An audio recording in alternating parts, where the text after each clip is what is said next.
नमस्कार। आज इस विशेष सत्र में मैं विशेषज्ञों का और विद्यार्थियों का स्वागत करता हूं। आज हम एक बहुत महत्वपूर्ण विषय पे बात करने वाले हैं जो अत्यंत संवेदनशील भी है, यानी कि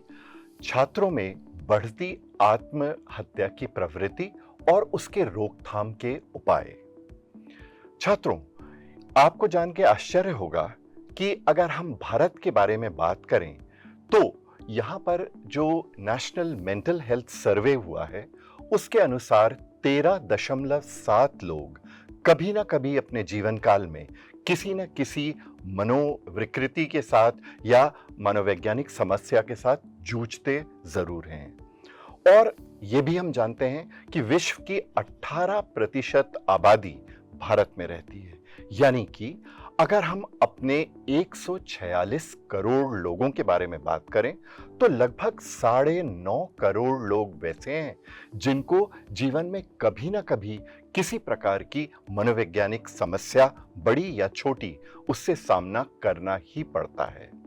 अगर हम वर्ल्ड हेल्थ ऑर्गेनाइजेशन की जो अनुशंसा है उसके बारे में बात करें तो प्रति 1 लाख व्यक्तियों पर कम से कम 3 मनोचिकित्सकों की सेवाएं जरूरी होती हैं, लेकिन अगर हम अपने देश में देखें तो ये 0.75 ही है प्रति 1 लाख लोग। यानी कि हम बात कर रहे हैं कि ये इतना महत्वपूर्ण विषय है जिसको सिर्फ मनोवैज्ञानिकों और मनोचिकित्सकों तक नहीं छोड़ा जा सकता। और तभी इस प्रकार के जागरूकता वाले जो प्रोग्राम रहते हैं वो आपको ये सिखाने के लिए हैं कि हर व्यक्ति न सिर्फ खुद जानकारियों से लैस हो बल्कि दूसरों की जानकारियों में भी वृद्धि कर पाए और एक तरीके से एक तरह का राजदूत कहलाए जो इस प्रवृत्ति की रोकथाम के लिए बहुत सहायक सिद्ध होगा। अब हम ये भी जानते हैं कि मध्य प्रदेश की स्थिति के बारे में भी कुछ ऐसे आंकड़े हैं जो चिंताजनक हैं। यानी कि अगर हम सामाजिक स्तर के बारे में बात करें तो जब तक हम कुछ चीजों की पहल नहीं करेंगे, खासकर शिक्षा जगत में, और जब हम शिक्षा जगत के बारे में बात करते हैं तो बड़ा विस्तार है इसमें मेडिकल कॉलेज, इंजीनियरिंग कॉलेज, दूसरे कॉलेजेस और तमाम वो जगह जहां पर शिक्षा प्रदान की जाती है, ये उन सब चीजों पर लागू होने वाली चीज है। आज मैं बहुत गौरवान्वित महसूस कर रहा हूं कि आज इतने प्रतिष्ठित लोग हमारे बीच में आए हैं और उनका मैं आपसे तारुफ करा दूं। हमारे साथ हैं श्री विनीत कपूर जो भारतीय पुलिस सेवा के एक वरिष्ठ अधिकारी हैं और पुलिस बल में वरिष्ठ स्तर पे नेतृत्व प्रदान करते हैं। हमारे साथ रोहित त्रिवेदी जी हैं जो सरोजनी नायडू महाविद्यालय में प्राध्यापक हैं और एक बहुत ही प्रतिष्ठित संस्था जो विकलांगता के साथ डील करती है उसके बहुत ही सक्रिय सदस्य रहे हैं। हमारे साथ डॉक्टर शिव कुमार राय भी हैं जो न सिर्फ एक उद्यमी हैं, पत्रकार हैं, बल्कि लेखक भी हैं और पॉइंट आउट ग्रुप के प्रधान संपादक भी हैं। सबसे इंटरेस्टिंग चीज है कि आपने आत्महत्या पर सामाजिक विज्ञान में, सोशियोलॉजी में पीएचडी भी हासिल करी है। तो मैं प्रश्नों की शुरुआत विनीत जी आपसे करना चाहूंगा। आप पुलिस बल के एक सक्रिय सदस्य रहे हैं, अनेकों अनुसंधानों में आपका योगदान रहा है और हम ये भी जानते हैं कि पुलिस की कई हेल्पलाइंस होती हैं, वो हेल्पलाइंस इमरजेंसी नंबर्स की होती हैं। तो आपसे जो मेरा प्रश्न है कि आत्महत्या की रोकथाम के लिए क्या किसी किस्म की हेल्पलाइन की अगर शुरुआत की जाए तो ये एक सारगर्भित कदम होगा या आपको लगता है इसके कोई अन्य तरीके भी हो सकते हैं? सबसे पहले तो मैं ये कहना चाहूँगा कि जो सुसाइड का इशू है, आत्महत्या का इशू है, ये बहुत ही व्यापक इशू है और इसके लिए बहुत सारे प्रयास एक साथ करने की आवश्यकता रहती है। हेल्पलाइन ऑलरेडी जो है वो केंद्र सरकार ने भी चला रखी है, स्थानीय स्तर पर भी हेल्पलाइंस हैं। परंतु अगर हम विद्यार्थी जगत की बात करें तो विद्यार्थी जगत के लिए निश्चित रूप से कोई और हेल्पलाइन भी अगर बने तो उसमें वो अच्छा ही रहेगा। पुलिस की ओर से डायल 112 जो एक नंबर है, वो एक यूनिफाइड हेल्पलाइन भी है, इमरजेंसी कॉल नंबर भी है, और पूरे देश में एक ही नंबर प्रचलन में, और वो काफ़ी सारी सुसाइड प्रिवेंशन हेल्पलाइन से जुड़ा हुआ है। तो यदि हम डायल 112 पे रिंग करते हैं तो उससे हम बहुत सारी अन्य जो स्पेशलाइज्ड हेल्पलाइंस हैं, जैसे विनय जी आप स्वयं ही मनोवैज्ञानिक हैं, मनोचिकित्सा के क्षेत्र में और काउंसलिंग के क्षेत्र में आप लोग काम करते हैं, तो जो स्पेशलाइज्ड साइकोलॉजिकल हेल्प जो है तो उससे फिर वो कनेक्ट कर देती है, या इमरजेंसी रिस्पांस देना है तो हम लोग वहाँ पे पहुँच भी जाते हैं पुलिस की ओर से। तो जैसे अभी मध्य प्रदेश का ही अगर मैं आंकड़ा बताऊं तो पिछले 2015 से 2025 के बीच में 2,60,000 से ज्यादा सुसाइड कॉल्स हम लोगों ने रिसीव किए 10 साल की अवधि में, जो एक बहुत बड़ी संख्या है। और इनमें से अधिकतर सुसाइड्स को प्रिवेंट भी कर पाए, क्योंकि कई बार ऐसा होता है कि जो व्यक्ति सुसाइड कर रहा होता है वो हताशा में फोन कर देता है कि भाई मैं सुसाइड कर रहा हूँ, और या फिर बहुत कम ऐसा होता है कि किसी और ने सूचना दी, क्योंकि ज्यादातर तो ये होता है कि वो व्यक्ति खुद ही बता देता है और फिर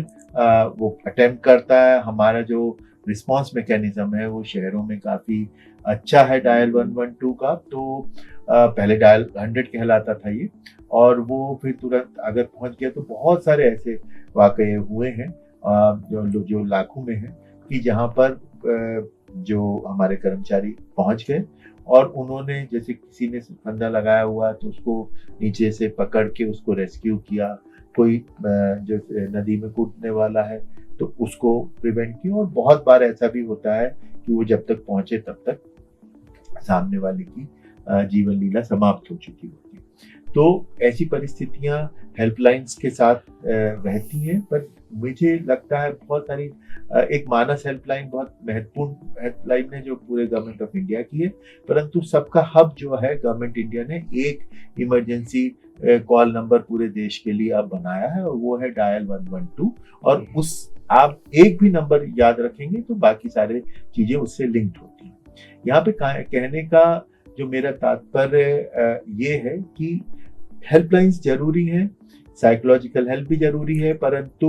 मतलब हेल्पलाइन के माध्यम से, परंतु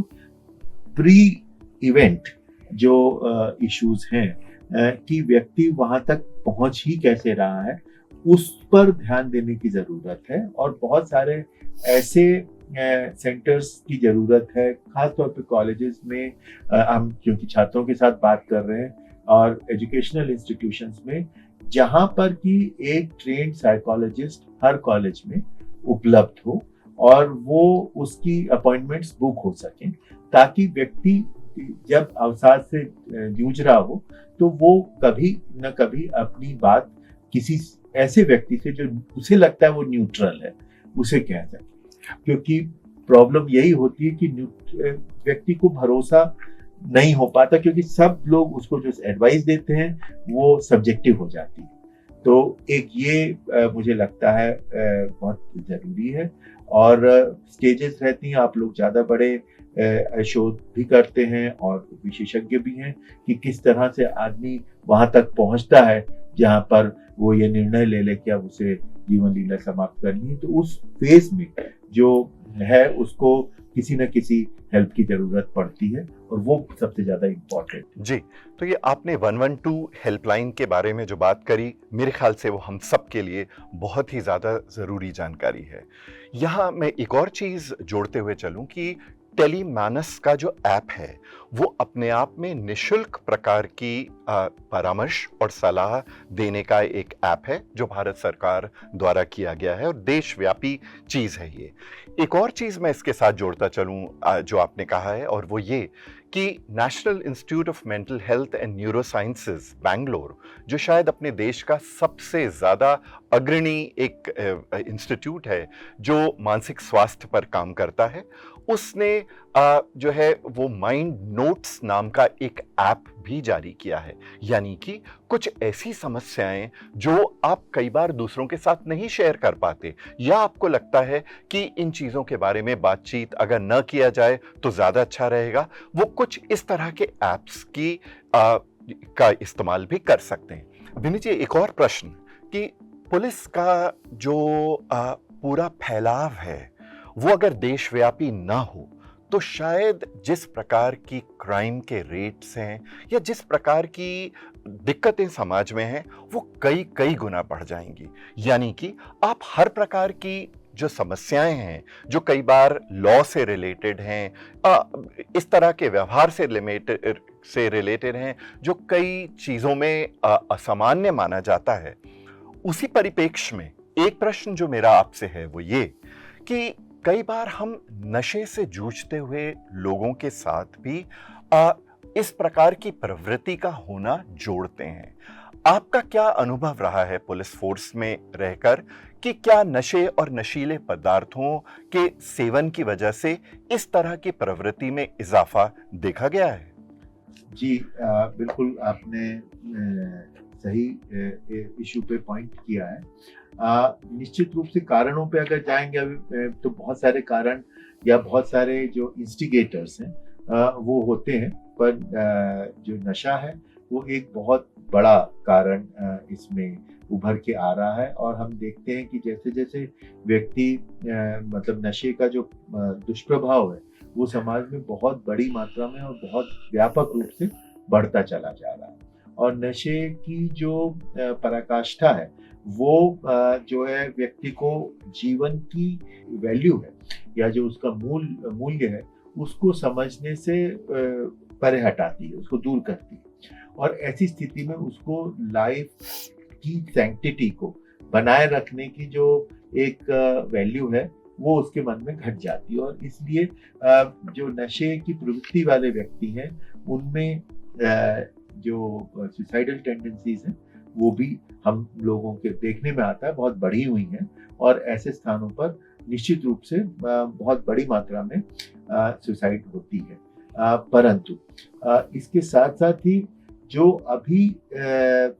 सोशल मीडिया का जो इंटॉक्सिकेशन है वो भी मैं बोलूँगा कि एक बहुत बड़ा कारण उभर के सामने आ रहा है, क्योंकि हम वर्चुअल लाइफ में जीना शुरू कर देते हैं और लाइफ भी एक डिस्प्ले मैकेनिज्म हो गया है। और उसमें रोमांटिसाइज करना, जैसे स्टूडेंट्स के लिए मैं खास तौर पे ये बोलना चाहूँगा कि इस चीज़ को लार्जर देन लाइफ इमेज के हिसाब से प्रस्तुत करना कि मतलब इसमें भी शौर्य है, मतलब आत्महत्या करने में भी शौर्य है, वो भी डिस्प्ले में है जी। इस तरह की चीजें, आप लोग साइकोलॉजिस्ट हैं, आपके सामने भी ये चीज बहुत आती होगी। तो इस तरह के वाकये भी हमारे सामने बहुत आ रहे हैं। साथ में एक चीज और बोलना चाहूंगा,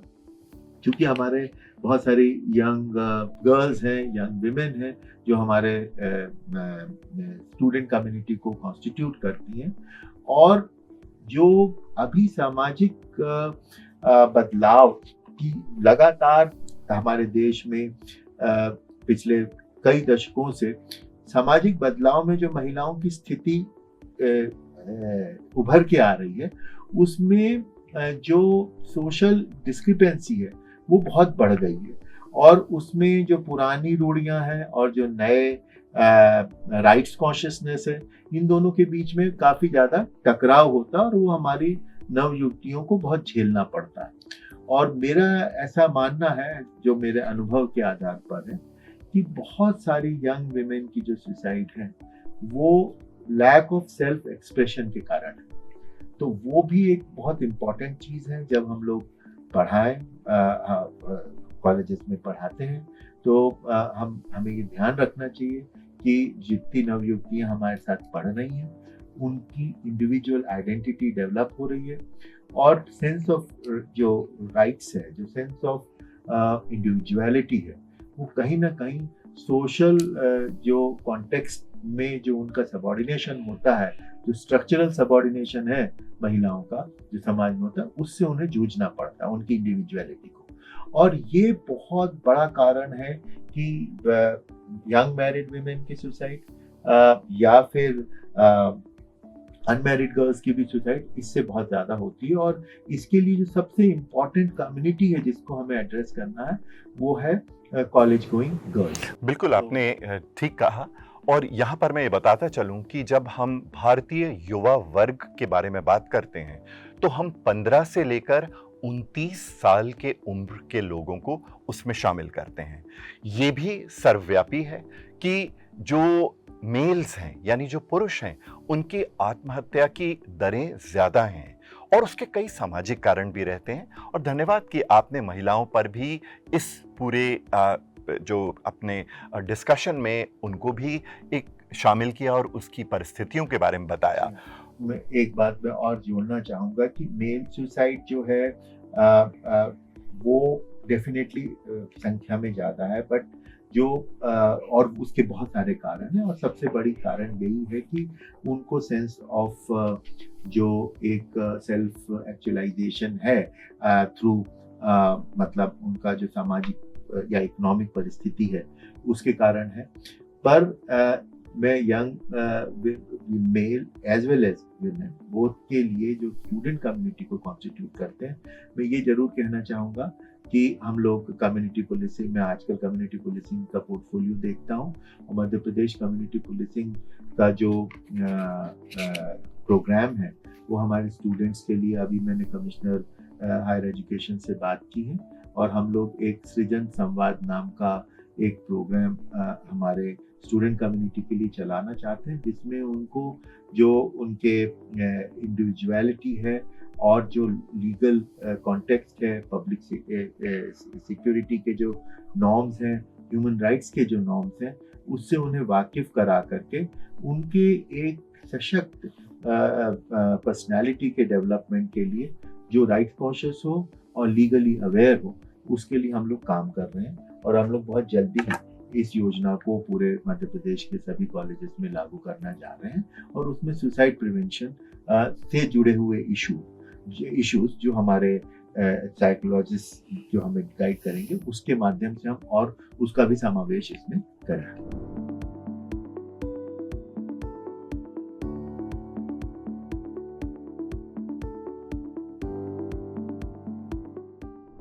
अब मैं शिव कुमार जी आपसे जो प्रश्न रखना चाहता हूं, और चूंकि आप कहीं ना कहीं सोशियोलॉजी के साथ जुड़े हुए हैं और आत्महत्या जैसे विषय पर आपने शोध किया है, तो जो मैं आपसे पूछना चाहूंगा वो ये कि पारिवारिक संवाद धीरे धीरे कम होता चला जा रहा है। और जब हम पारिवारिक संवाद की कमी के बारे में बात करते हैं तो कहीं ना कहीं हमें ये लगता है कि जिस तरह की मीडिया की प्रेजेंस हम अपनी लाइफ में देखते हैं, खासकर अगर हम सोशल मीडिया प्लेटफॉर्म्स के बारे में बात करते हैं तो ऐसी चीज में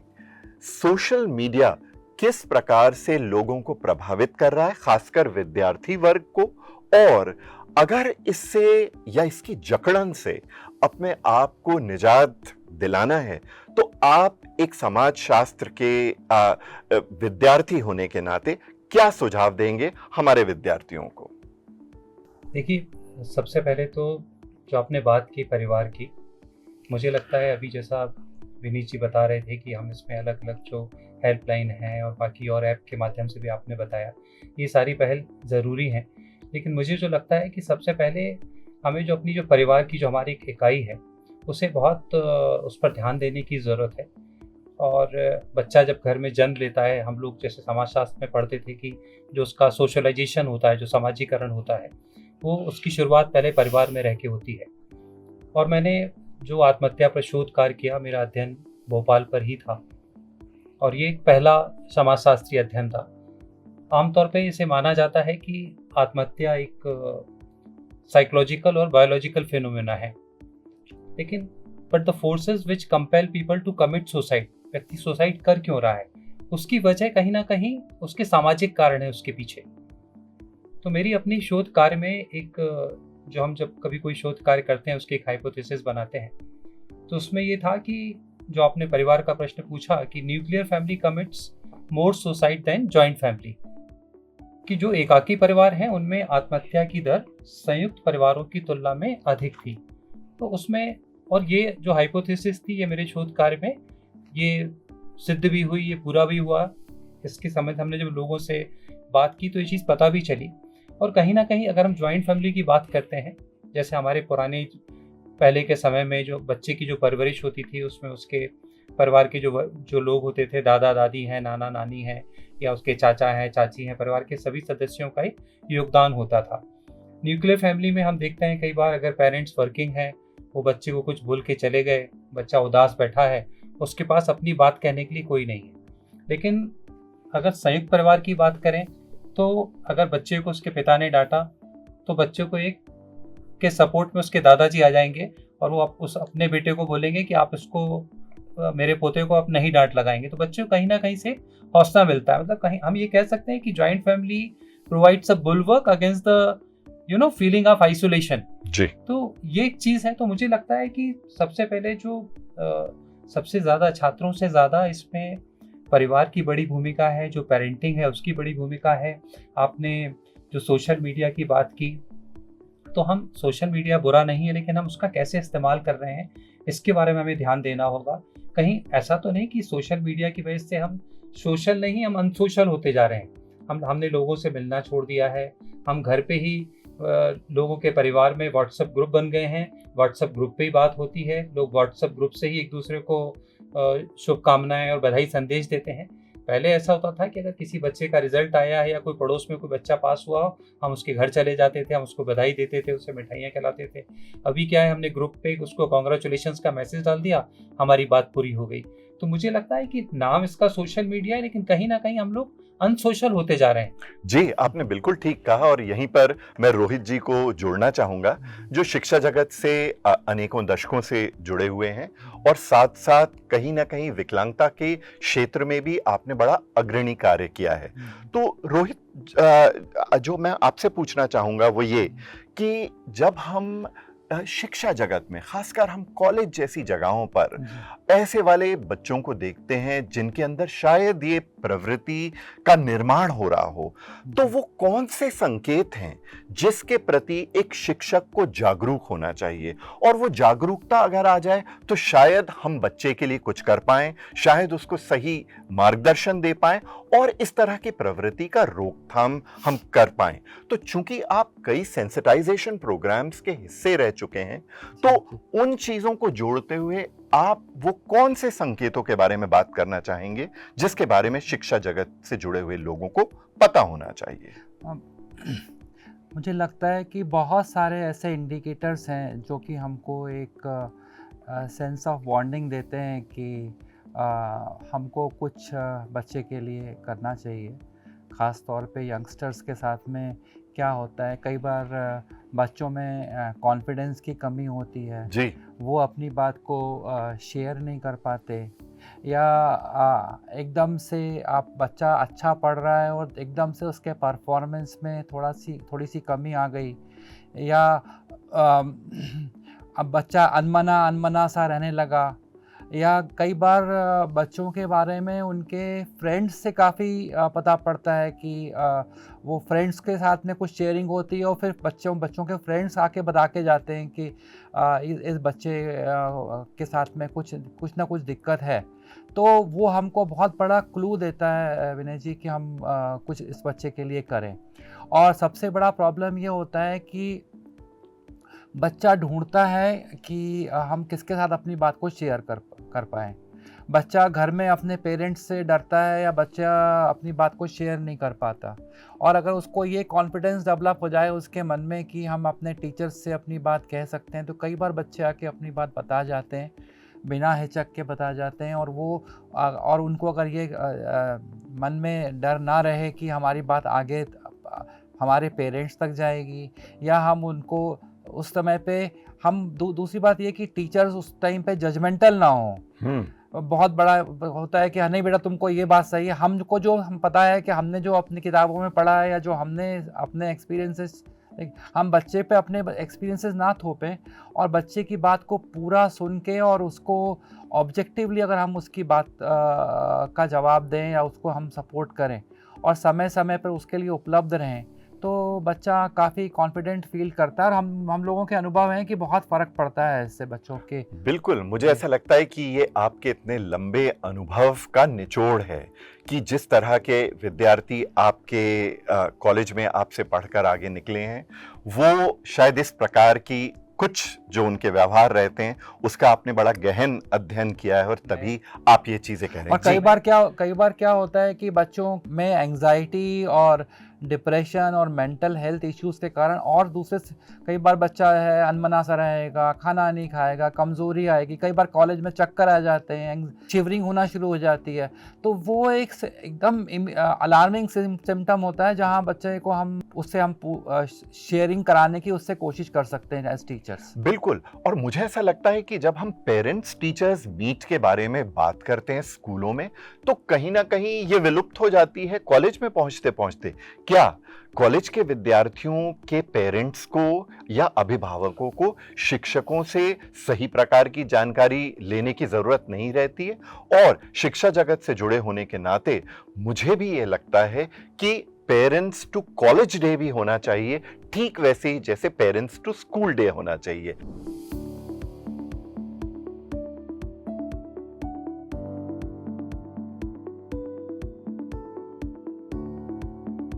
आप शिव कुमार जी इसमें क्या ऐड करना चाहेंगे? इसमें जैसे अभी रोहित जी ने कहा कि बच्चे को एक इस तरह का फ्री हैंड होना चाहिए कि वो अपने शिक्षक के पास जाके अपनी बात कह सके या अपने मित्रों के बीच कह सके। लेकिन मेरा इसमें ये भी साथ में ये भी जोड़ना है, इसी बात में आगे बढ़ाते हुए, कि हम अपने परिवार में अपने बच्चे के साथ एक इस तरह का दोस्ताना व्यवहार रखें कि अगर बच्चे से अगर कोई भूल हो गई है और वो हमसे खुद स्वयं आकर अगर हमें साझा कर रहा है, तो हम उस पर एग्रेसिव अप्रोच की बजाय अगर हम उसको ठंडे दिमाग से सोचें कि ये बच्चा अपनी चीज़ों के आके अपनी गलती को हमारे सामने स्वीकार कर रहा है, हमसे बात कर रहा है, तो हम उस चीज़ पे नाराज़ होने की बजाय उसके साथ एक दोस्ताना व्यवहार रखें ताकि वो हमारे साथ खुल के अपनी हर बात कह सके। अगर ऐसा होगा तो उसका एक परिवार में एक आत्मविश्वास बढ़ेगा। मैं आपको इसमें एक छोटी सी चीज़ बताना चाहता हूँ कि एक तो मेरे अपने पिताजी मेरे शासकीय सेवा में थे, पुलिस विभाग में ही, तो उनका कहना होता था कि रिजल्ट पे साल भर वो हम लोगों को परीक्षा के लिए और तैयारी के लिए, अध्ययन के लिए, अनुशासन के लिए, स्वास्थ्य के लिए हमें कोई ना कोई सीख देते रहते थे। लेकिन जब हमारे परीक्षा के नतीजे आते थे, और नतीजे कैसे भी रहे हों, उस पर वो कोई टिप्पणी नहीं करते थे। और उनका एक ही चीज़ कहना होता था कि examination is not the true test of your knowledge. कोई भी परीक्षा आपके ज्ञान का सही आकलन नहीं कर सकती है। उस वक्त वो कुछ भी नहीं बोलते थे। मैं इसमें एक छोटी सी चीज़ और जोड़ना चाहूँगा। मेरी मुंबई में जो फिल्म अभिनेता है अनुपम खेर जी, मेरी उनसे ऐसी बात हो रही थी इन्हीं सब विषयों पर। तो उन्होंने बताया कि वो शिमला से हैं, अनुपम खेर जी।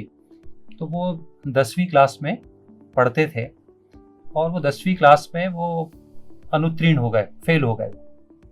तो उनको लगा कि अब मैं घर जाऊंगा तो मेरे पिताजी अब मेरी पिटाई करेंगे अच्छे से। तो बोले मैं थोड़ा देर से ही पहुंचा, लेकिन फिर भी पिताजी बैठे हुए थे। तो उन्होंने पूछा कि क्या रिजल्ट रहा, तो उन्होंने देख के जो है, तो वो तो मेंटली प्रिपेयर होकर आए थे कि मेरे पिता मुझे पीटेंगे, डांटेंगे। लेकिन उन्होंने बोला कि कुछ और ही हुआ। जब मैं वहाँ पे गया तो मेरे पिताजी ने बोला फेल हो गए, कोई बात नहीं, चलो आज तुम्हें पार्टी देते हैं। तो उन्होंने बोला कि शिव कुमार जी, मेरे मन से उस वक्त जो फेल्यूर का जो एक डर होता है, असफलता का डर होता है, वो निकल गया है। तो मुझे ऐसा लगता है कि सबसे पहले जो हमारी जो परिवार की इकाई है, हमें उसे सबसे ज़्यादा मजबूत करने की ज़रूरत है। उसके बाद हमारे जो शैक्षणिक संस्थान है, हमारे जो शिक्षक हैं, उन पर उनको ध्यान देने की ज़रूरत है। क्योंकि जो बच्चा जो एक शेप लेता है, वो परिवार से लेके स्कूल के बीच में ही उसकी एक मानसिकता विकसित होती है। जी, और मुझे ऐसा लगता है कि ये आपने पारिवारिक एकजुटता के बारे में जो बात कही वो बहुत प्रासंगिक है, लेकिन इसके साथ एक और चीज़ जुड़ती है, और वो है आपकी जो संवेगात्मक बुद्धि है उसका विस्तार, हम जिसे इमोशनल इंटेलिजेंस कहते हैं। हम कई बार, जैसे आपने रिजल्ट के बारे में बात किया कि रिजल्ट कोई खास नहीं आया, रिजल्ट के अच्छे आने या नहीं आने में कई बार आपकी बुद्धि लब्धि जो है वो सहायक रहती है, यानी कि आपका आईक्यू उसमें इंपॉर्टेंट रहता है। लेकिन जब हम संवेगात्मक बुद्धि के बारे में बात करते हैं, तो संवेगात्मक बुद्धि यानी अपने व्यवहार पर नियंत्रण और दूसरों के व्यवहार का भी सही और उचित जो परीक्षण करने की एक जो कला रहती है, उसमें जितना विस्तार हो पाएगा, मुझे ऐसा लगता है कि आत्महत्या की प्रवृत्ति में शायद उतनी ही कमी आएगी। तो कहीं ना कहीं इमोशनल इंटेलिजेंस और इस तरह की चीजें हमारी नैतिक शिक्षा का नया हिस्सा होना चाहिए कि मॉरल साइंस में सच बोलो, दोस्तों के साथ अच्छा व्यवहार करो, माँ बाप की सेवा करो, ये तो है ही इंपॉर्टेंट। लेकिन डिजिटल मीडिया के साथ आप किस तरीके से आपका व्यवहार रहे, आप अपनी संवेगात्मक बुद्धि लब्धि को किस तरह से विस्तार दे पाएं, ये सारी चीजें नई प्रकार की जो है नैतिक शिक्षा है। आपने बिल्कुल सही इसका आकलन किया। और इसके साथ जो एक और चीज मैं एक मनोवैज्ञानिक होने के नाते जो फेस करता हूं वो ये है कि भारतीय परंपरा में कुछ सांस्कृतिक बाधाएं हैं जो काउंसलर्स और साइकोलॉजिस्ट और साइकियाट्रिस्ट से मिलने से रोकती हैं। कहीं ना कहीं हमारा ये विश्वास रहता है कि इनके पास वो लोग जाते हैं जिनका व्यक्तित्व कमजोर होता है, जो कहीं ना कहीं इस प्रकार के व्यक्ति रहते हैं जो दूसरों के साथ कदम से कदम जो है मिला के नहीं चल सकते, या उनके व्यवहार में कुछ खासी कमियां रहती हैं जिसको किसी भी प्रकार से दूर नहीं किया जा सकता। अब बड़ी तरह की इस तरह के विचार लोग अपने प्रस्तुत करते हैं। कोई कहता है कि ये जो है पुनर्जन्म जो आपका हुआ है उसमें पिछले जन्म में आपने कुछ किया होगा, इसलिए आप मानसिक विकारों के साथ डील कर रहे हैं, या ये कि आपको बुरी नजर लग गई है, या इस तरह की भ्रांतियां व्याप्त हैं। और इसलिए कहीं ना कहीं जो बहुत ही नॉन ट्रेडिशनल और नॉन साइंटिफिक तरीके के जो उपचार के माध्यम हैं उन तक लोगों की पहुंच रहती है। आपको क्या लगता है कि समाज शास्त्र इस विषय में क्या कहता है कि वो कौन सी सांस्कृतिक बाधाएं हैं जो हमें मदद लेने से रोकती हैं? क्योंकि बात तो आज हम मदद की कर रहे हैं, हम कॉलेज के क्षेत्र में, पुलिस के क्षेत्र में, हर प्रकार के लोगों को सम्मिलित करके अपनी शिक्षा प्रणाली को जो है ज्यादा सुदृढ़ करने की बात कर रहे हैं। आपका इसमें क्या कहना है? देखिए, ये आपने ठीक कहा कि एक भारत में आमतौर पर यह है कि अगर कोई व्यक्ति मनोचिकित्सक के पास जाता है या किसी साइकोलॉजिस्ट से अगर कोई अपनी किसी समस्या पर अगर वो विचार विमर्श करता है और अगर उसके किसी मित्र ने या उसके किसी पड़ोसी ने देखा तो उसको ऐसा लगता है कि कुछ मानसिक स्थिति ठीक नहीं है क्या, ये मतलब इनकी क्या स्थिति है। जबकि आमतौर पर हम कई देशों में देखते हैं, कई पश्चिमी देशों में भी, कि साइकेट्रिस्ट के पास, साइकोलॉजिस्ट के पास जाना एक नियमित, आप अपने रूटीन चेकअप के लिए जब जाते हैं आप बातचीत करते हैं। और हम सभी के साथ अगर हम देखें तो कोई ना कोई मनोवैज्ञानिक समस्या जुड़ी हुई है। लेकिन मूल प्रश्न ये है कि हम उस मनोवैज्ञानिक समस्या को हम कैसे हैंडल करते हैं, कैसे हम उसको दूर करते हैं, कैसे हम उसका सामना करते हैं। तो जैसे आप अभी इस तरह की चीज़ आपने कहा अभी कि कुछ जो सांस्कृतिक बाधाएं हैं, जो चीज़ें हैं, मुझे ऐसा लगता है कि जैसे अभी हमने बात की कि IQ की आपने बात करी कि अगर कोई बच्चा, अगर उसके किसी परीक्षा में नतीजे ठीक नहीं आए, पहले तो हमें यह है कि हम उस बच्चे की जो IQ है या उस बच्चे की जो अभिरुचि है वो किस विषय में है।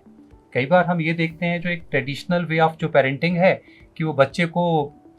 उन पे विषय भी थोप देती है कि नहीं तुमको IIT ही करना है, तुमको IIMS ही करना है। मैं भी किसी एक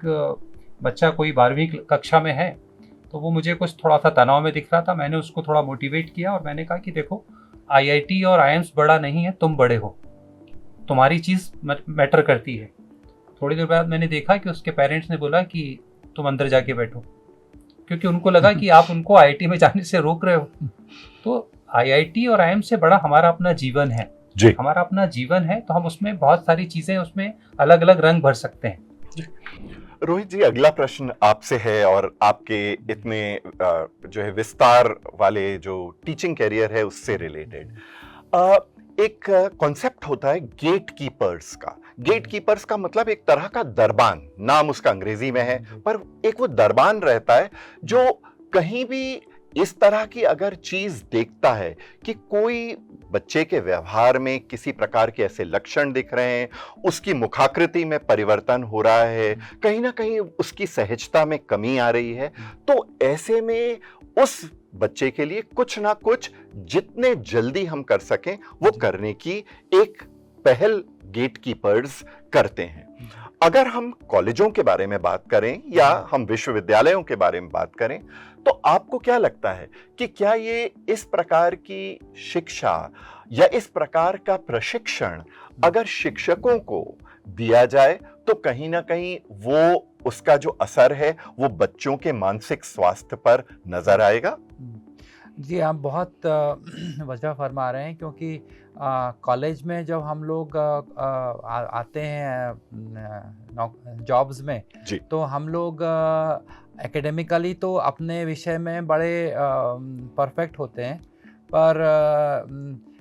बच्चों की मनस्थिति समझने में हम लोग थोड़े से पीछे रह जाते हैं, क्योंकि कॉलेज टीचर्स के लिए कोई प्रोफेशनल ट्रेनिंग नहीं है कि टीचिंग या बच्चों की साइकोलॉजी से उनको अवेयर कराने के लिए कोई प्रयास सीधे सीधे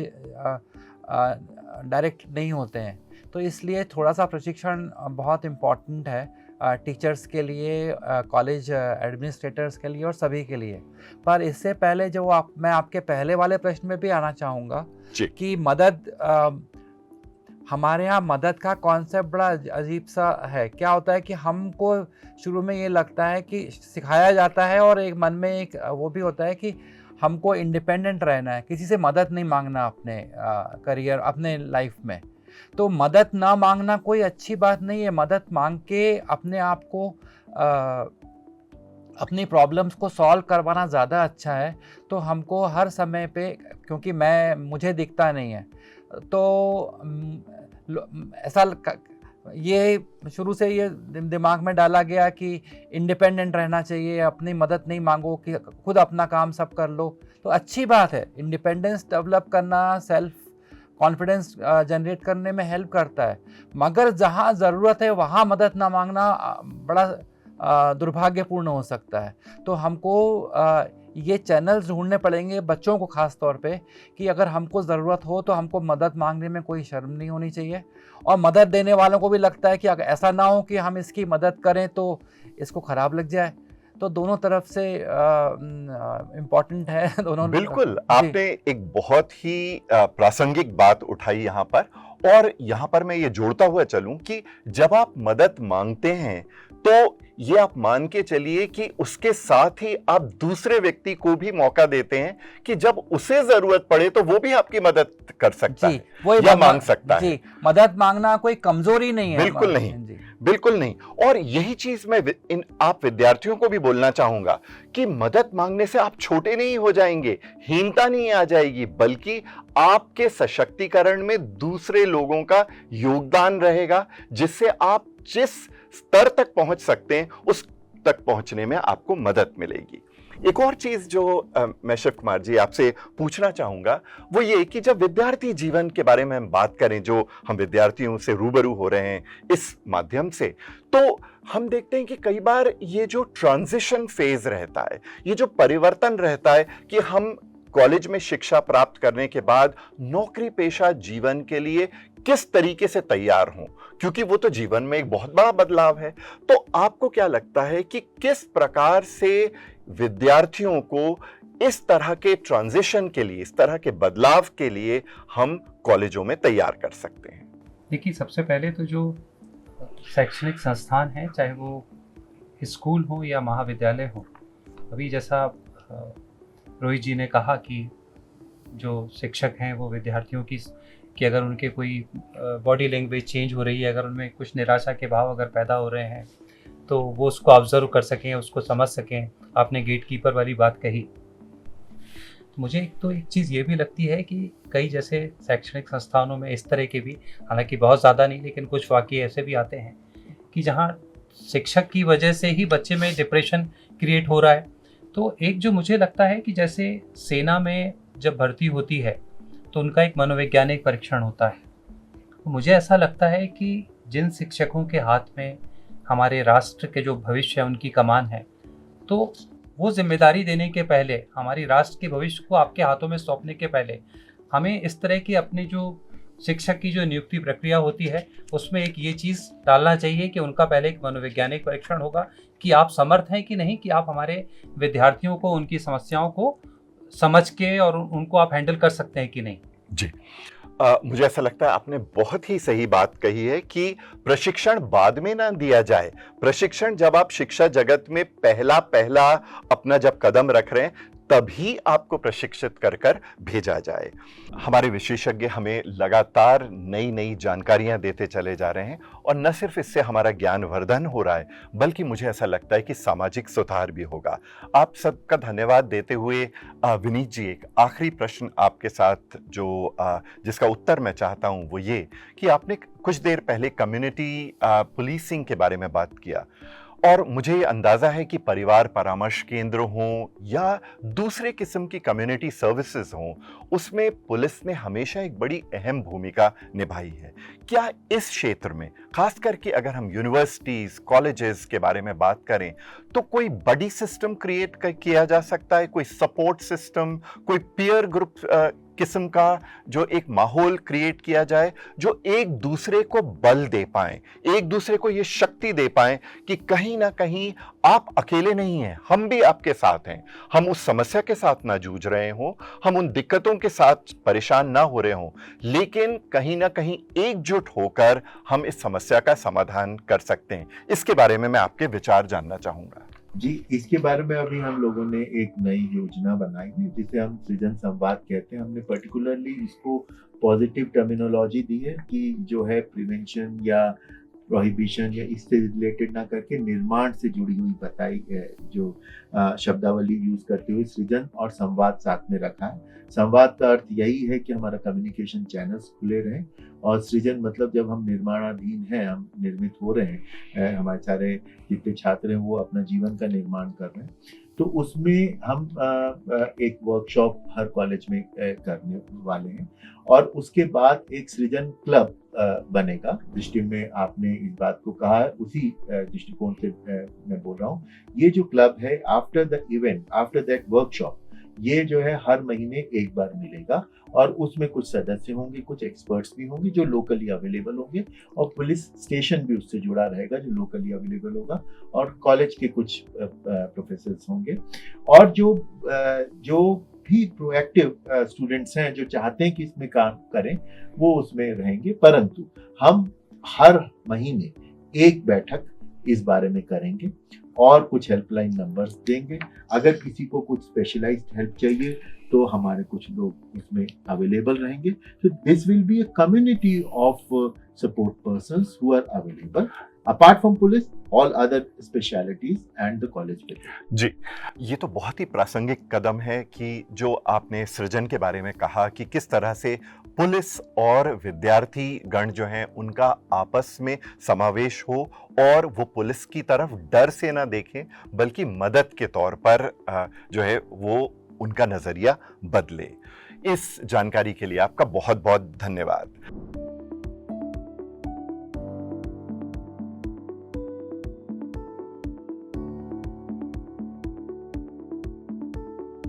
इन सारी ही बातों से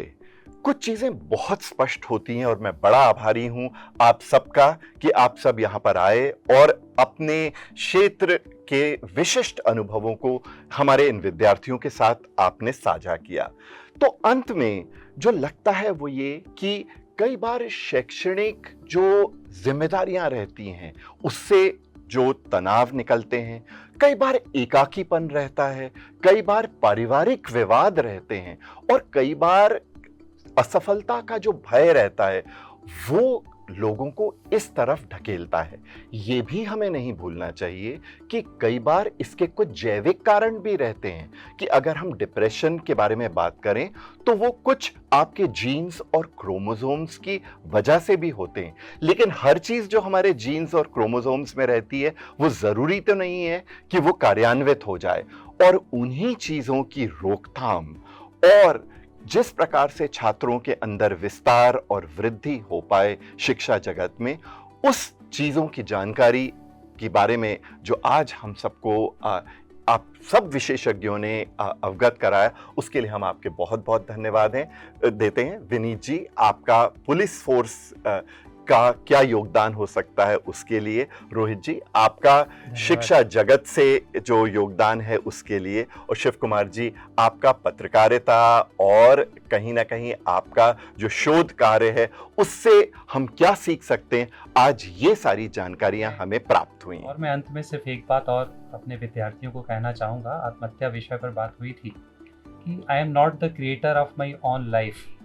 and I have no right to destroy it. हमने अपने जीवन का निर्माण नहीं किया है, तो हमें उसको नष्ट करने का, उसे समाप्त करने का कोई हक नहीं है।